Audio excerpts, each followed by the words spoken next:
I wanted to speak to you about breaking uh, Newton's second law of physics. Check this out. Let's say that this is a river. Let me zoom in here.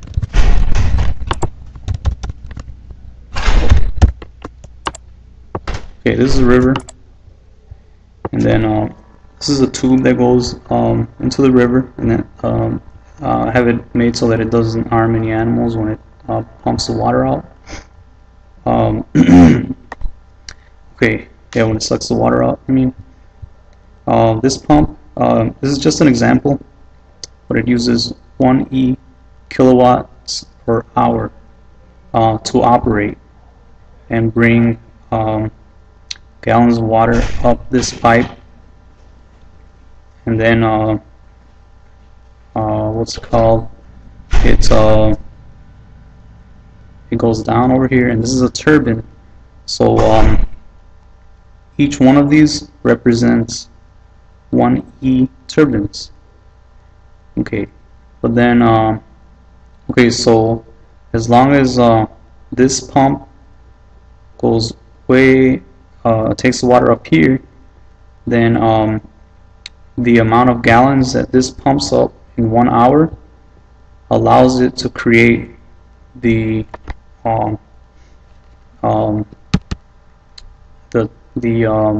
what's it called? It allows it to create 2 kilowatts per hour. Again, this is just an example. Okay, so and in order for this to work, you have to do one of these. Alright, oh no, here we go. Okay, so this one takes up 1 kilowatts per hour. Okay, this one makes 2 kilowatts per hour off of the gallons that off of just the gallons that are pumped in 1 hour by this pump, right? So on the way down, it produces more electricity than is being generated here. The problem is bridging the gap. If you use batteries to start it up that are charged by say wind turbines, then you can use it until you generate enough electricity with these turbines to allow for the new batteries that are charged to continue operating the device, and therefore no longer relying on the power of the startup batteries to get this contraption going.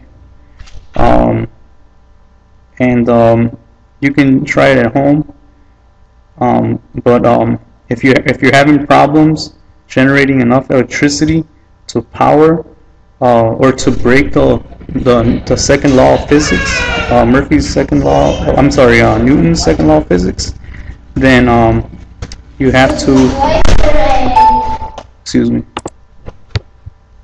then you have to double up on these guys,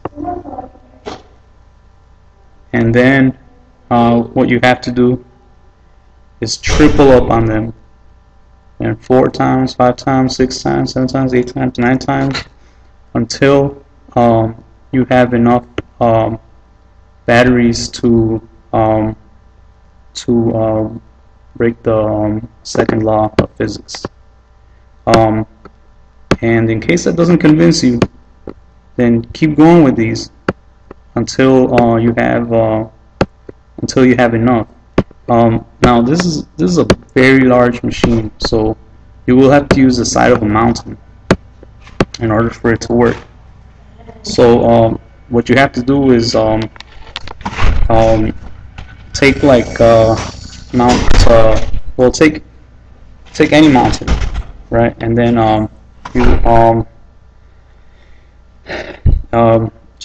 let it run off the side at an angle, and then that should give you enough to create enough of these or to put enough of these turbines.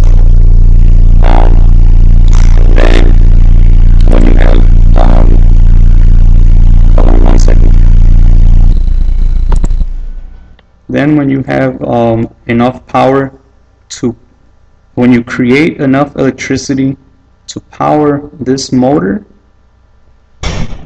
you have to double that, double the amount of turbines that you have. It takes pressure to take all those gallons up to the top of the mountain, so you have to put in a few extra levels of this. So let's say that you have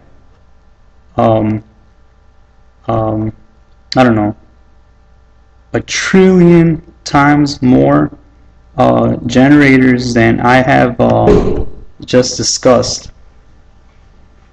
Okay, but with one single pump,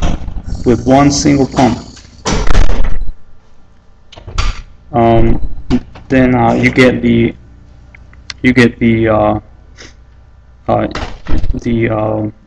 breaking of that law of physics.